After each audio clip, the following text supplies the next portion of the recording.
గత 10 ఏళ్లలో నుంచి చూసుకున్నట్టయితే తెలంగాణ రాష్ట్రం ఏర్పడినప్పటి నుంచి కావచ్చు, గతానికంటే ముందు నుంచి కూడా చాలా సందర్భాల్లో కూడా బీసీలకు బడ్జెట్ కేటాయింపుల కంటే కూడా తక్కువగా నిధులు ఇచ్చిన పరిస్థితి కనబడుతుంది. అలాగే కేటాయింపులు ఇచ్చినప్పటికీ కూడా చాలా సందర్భాల్లో బీసీలకు ముడి చేయి చూపించిన పరిస్థితి కనబడుతుంది. ఇందులో భాగంగానే బీసీలంతా కూడా చైతన్యవంతం కావడం, ఇందులో భాగంగానే బీసీ ఇంటెలెక్చువల్ ఫోరం కావచ్చు, అలాగే బీసీ పొలిటికల్ ఫ్రంట్ ఆధ్వర్యంలో ఇందిరా పార్క్ దగ్గర బీసీలకు సంబంధించి ఈ బడ్జెట్ లోనైనా న్యాయం జరగాలన్న ఉద్దేశం కొద్ది, నిధుల కేటాయింపు జరగాలన్న ఉద్దేశం కొద్ది కూడా భారీ ఎత్తున నిరాహార దీక్షను ఏర్పాటు చేయడం జరిగింది. ఇందులో భాగంగానే చాలా మంది వక్తలు కావచ్చు, అటు బీజేపీ నుంచి ఎంపీ ఈటల రాజేందర్ కావచ్చు, అలాగే మాజీ మంత్రి శ్రీనివాస్ గౌడ్ ఇదంతా కూడా చాలా మంది కూడా చేరుకున్న పరిస్థితి కనబడుతుంది. ఏపీకి సంబంధించి మాజీ ఐపీఎస్ పూర్ణచంద్రరావు కూడా ఈ సభలో పాల్గొనడం జరిగింది. ముఖ్యంగా నిరాహార దీక్షకు సంబంధించి ఈ బడ్జెట్ లో నిధుల కేటాయింపు కంపల్సరీ ఉండాలి అని చెప్పేసి నిరాహార దీక్ష పూనుకోవడం జరిగింది. ఇందులో భాగంగానే political front convener oil Venkat Goud గారు సార్ చెప్పండి, గత 10 ఏళ్ల నుంచి చూసుకున్నట్టయితే గతం నుంచి కూడా బీసీలకు మొండి చేయి చూపిస్తున్నారు. పెట్టినప్పటికీ కూడా వచ్చేసరికి నిధులకు వచ్చేసరికి మాత్రం గుడిసుండ కనబడుతుంది. ఈసారి ఏ విధంగా ఈ నిరాహార దీక్ష ద్వారా ఏం చెప్పదలుచుకున్నారు? ఇప్పటికీ 2 బడ్జెట్లు కంప్లీట్ అయినాయి కాంగ్రెస్ పార్టీ అధికారంలోకి వచ్చిన తర్వాత. మార్చి 16వ తారీఖు తర్వాత బడ్జెట్ సమావేశంలో 3వ బడ్జెట్ పెట్టబోతారు.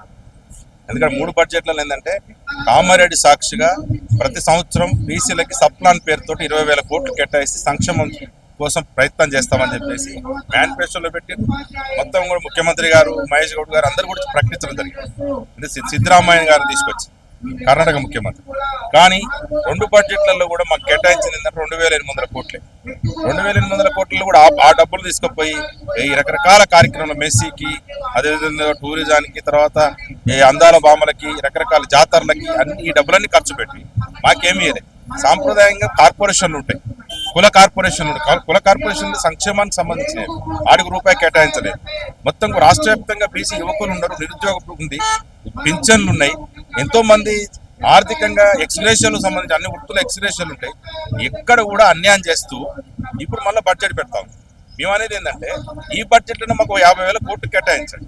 ఇంతకాలం ఈ 2 బడ్జెట్లు పోయినాయి కానీ 50,000 కోట్లు బేషరతు కేటాయించండి. కేటాయించకపోతే మాత్రం మీరు ఊరుకునే ప్రసక్తి లేదు. ఏదో నిరాహార దీక్షకు పరిమితం కాదు, పెద్ద ఎత్తున ఒక ఉద్యమ కార్యాచరణ తీసుకుంటాం.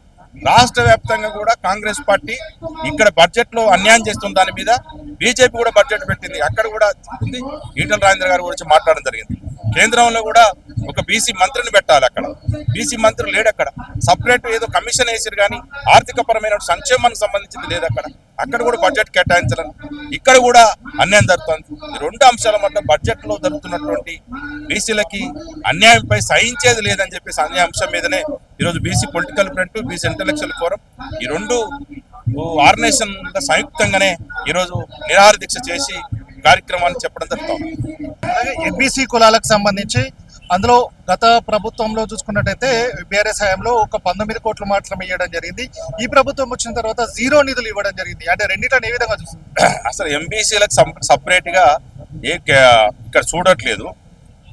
దాదాపు 80 కులాల చిల్లర ఎంబీసీ కులాలు ఉన్నాయి, మిగతా సేవాప్రదమైనవి ఉన్నాయి, వృత్తి కులాలు ఉన్నాయి, ఈ సంచార జాతులు ఉన్నాయి, రకరకాల వింగ్స్ ఉన్నాయి. ఇక్కడ చాలా స్టడీ చేయాల్సిన అవసరం ఉంటుంది. ఎవరి కోపం వచ్చిన అన్ని కులాలని కలుపుతారు. మన కొన్ని కులాలు తీసేసారు ఇందులో నుంచి. ఏది మహారాష్ట్ర, బీహారు, ఎక్కడెక్కడ ఉన్న రాజస్థాన్ కులాలకు సంబంధించిన ఇక్కడ పెట్టి ఆ పేరు లేవు, ఊరు లేవు, ఏదో పాతంలో ఎవడో ఇన్ఫ్లుయెన్స్ పెట్టి అక్కడ కలిపారు తప్ప. అందుకే ఇక్కడ ఉన్నటువంటి ప్రధానంగా ఏంటంటే 134 కులాలు ఉన్నాయి. అందులో కొన్ని కులాలు పోయినాయి, మిగతా కులాలు ఉన్నాయి. అందులో ఎంబీసీ కులాలు ప్రత్యేక బడ్జెట్ కేటాయించాలి. పాపం అత్యంత వెనకబడినటువంటి కులాలు, సంచార జాతులు, పాపం ఈరోజు భిక్షాటన చేసుకొని కూడా బతికేటువంటి కులాలు ఉన్నాయి. ఇందులో వారికి స్పెషల్ డ్రైవ్ పేరుతో వారికి ఆర్థికంగా తీసుకుపోవాల్సిన అవసరం. మిగతా వృత్తి కులాలు ఉన్నాయి. ఈ వృత్తి చేసే కులాలకు కూడా సపరేట్గా కార్పొరేషన్లు ఉన్నాయి. వారికి సపరేట్గా ఒక బడ్జెట్ కేటాయించాలి. కార్పొరేషన్లు కూడా చూసుకోవాలి. అందులో నిరుద్యోగం ఉంది, నిరుద్యోగ బీసీలలో నిరుద్యోగ వృత్తికి సంబంధించిన అనేక రకాలుగా స్టడీ చేసి బీసీ సబ్ ప్లాన్కే ఈ బడ్జెట్ కేటాయిస్తే న్యాయం జరుగుతుంది. ఏదో పైన ఏదో ఇచ్చినాం కదా, ఏదో దేవుడి ముందు పలారం పెట్టి ఇక తినకపోతే మెనవే తింటాం అనేటువంటి వాతావరణం కాదు. పెద్ద ఎత్తున బడ్జెట్ లో బీసీలకి సరైన న్యాయం జరగాలనుకుంటే మా కాల్చి ప్రభుత్వాలను ప్రశ్నించడము, అడగడమే కాకుండా రాజ్యాధికార దిశగా ఏమైనా ప్రయత్నాలు చేస్తారు? అంటే మీరే సాధించుకునేటట్టు, మీరే హక్కుల కోసం ముందుకెళ్లేటట్టు. ఎందుకంటే ఇప్పుడు బడ్జెట్ వస్తూ ఉంది కాబట్టి ఈ బడ్జెట్ కి సంబంధించిన అంశం ప్రధానంగా ఎజెండా తీసుకున్నాం. అంతిమంగా కూడా ఉంది మాకు. మేమేంటంటే ఏదో చిన్న ఈ తాయిలాలకో, ఈ సంక్షేమాలకో, ఈ స్కాలర్షిప్లకో ఏదో నిధులు అని అయ్యా దేయి అని వినతి పత్రాలు పరిమితం కాదు. అంతిమంగా రాజ్యాధికారమే. దానికోసం అనేది మేము అనుకున్నాం ఏంటంటే రాష్ట్ర వ్యాప్తంగానే 1,00,000 మందితోటి క్యాడర్ని సృష్టించి వాళ్ళందరికీ ట్రైనింగ్ క్లాసులు పెట్టి వాళ్ళని లీడర్లు తయారు చేసి ఎమ్మెల్యే అయ్యగలిగిన వాళ్ళ లిస్టు తీసి ఎంపీలు కావాలన్న లిస్టు జడ్పీటీసీ ఇట్లా అన్ని రకాలుగా తీసి ఉపన్యాసాలు తయారు చేసి ఒక మిలిటెంట్ యూత్ వింగు, విద్యార్థి వింగు, మహిళా వింగు, రకరకాల వింగులు, ఎంప్లాయీస్ వింగు, రకరకాల వింగులు తయారు చేసి నేను చూసాం. కుమ్మరి గ్రామంలో దాడి జరిగింది. అట్లాంటి దాడిని కూడా ప్రతిఘటించేటువంటి ఒక వింగును కూడా చట్ట ప్రకారం రాజ్యాంగానికి లోబడి, ఎందుకంటే చేయకపోతే ఓటు వినేటట్టు పరిస్థితి లేదు. పెద్ద ఎత్తున ఒక మిలిటెంట్ ఉద్యమాన్ని కూడా చేయాలనుకుంటున్నాం. ఇట్లా చేస్తే ఇది మేము అడుక్కునే పరిస్థితి కాదు. మీకు సరైన న్యాయమైన వాటే మాకు కావాల్సింది. అందుకే ఎవరెంతూరు అంత, అందుకే అసెంబ్లీ ఉన్నాం. మేము ధర్నాలు చేసుకుంటే ఇంద్రపార్క్ దగ్గర ఇంద్రపార్క్ చుట్టూ మేము తిరుగుతుంటే మీరు అసెంబ్లీ సెక్రటరీ చుట్టూ మీరు తిరుగుతారు. ఇదా 79 సంవత్సరాలు ఇదే జరుగుతూ ఉంది. ఇక మీ ఈ కాలం చెల్లింది, రివర్స్ జరగాలి. మీరు ఇక్కడ ఇంద్రపార్క్ దగ్గర మీరు ధర్నా చేసుకోవాలి, మేము అసెంబ్లీ సెక్రటరీ మేము చుట్టూ తిరిగేటట్టు పరిస్థితి తీసుకొస్తాం. అసెంబ్లీలో మాత్రం బీసీ జెండా ఎగరేస్తాం. న్యాయంగా మాకు రావాల్సిన పద్ధతులు, దానికి మార్గం ఉంది మాకు. సర్దార్ సర్వేపప్పన ఆ రోజుల్లోనే మాకు ఈ ప్రాంతాలను ఏరినటువంటి బడుగు బలైన వర్గాల దళిత బహుజన రాజ్యాన్ని స్థాపించిండు. తర్వాత పండగ సాయన్న కావచ్చు, శేఖు బందక్ కావచ్చు, దొడ్డి కొమరయ్య కావచ్చు, శాఖ లైలమ్మ కావచ్చు, మన కొండ లక్ష్మణ బాపూజీ కావచ్చు, ధర్మ భిక్షం గారు కావచ్చు, మన ఎంతో మంది మహనీయులు ఈ ప్రాంతంలో చాలా వన్నె తెచ్చినటువంటి నాయకత్వం అంతా కూడా ఉంది. కాబట్టి వారిని ఆదర్శంగా తీసుకుంటాం. చాలా లిటరేచర్ ఉంది.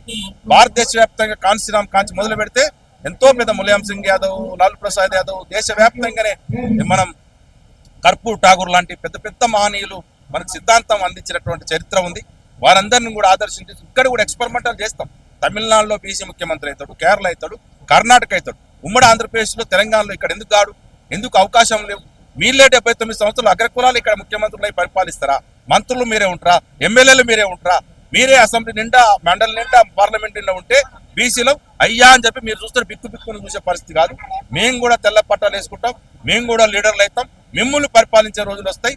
మా దగ్గరకు వచ్చి మాకు మీరు కూడా రెడ్డి సెల్లు పెట్టుకోవాలి, మీరు కూడా కమ్మ సెల్లు, ఎలమ సెల్లులు, రకరకాల సెల్లులు, విద్యార్థి సెల్లులు పెట్టుకొని ఈ ధర్నాలు చేసుకునే రోజులు దగ్గర వస్తాయి.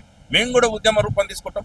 ఆ విధంగా రాజకీయ చైతన్యంతో ముందుకు పోతాం తప్ప ఈ ఆర్థిక పరమైనటువంటి టెంపరరీ ఇట్లాంటి కార్యక్రమాలు పెద్ద ఎత్తున రాజ్యమే వీరభోజ్యం, పొలిటికల్ ఈజ్ ఏ మాస్టర్ కి అంబేద్కర్ చెప్పినట్టుగా ఆ పద్ధతుల్లోనే మేము ముందుకు పోతామని తెలియజేస్తాం. సో మొత్తంగా ఇవన్నిటి కూడా టెంపరీ కానీ, ఎందుకంటే ఈ హక్కుల కోసం పోరాడుతున్న బడ్జెట్ లో ఈ వస్తున్న బడ్జెట్ కాబట్టి బడ్జెట్ లో బీసీలకు కావాల్సిన వాటా కింద బడ్జెట్ లో కేటాయింపు చేయాలని కూడా చెప్పడం జరుగుతుంది. సో మొత్తానికి అయితే మాత్రం రాజ్యాధికారం ధ్యేయంగానే ముందుకెళ్తామని, దేహి అని అనుకోవడం కాదు, మేమే పాలించే విధంగా ముందుకెళ్తామని కూడా ఆయన వెంకట చెప్పడం జరుగుతుంది. హైదరాబాద్.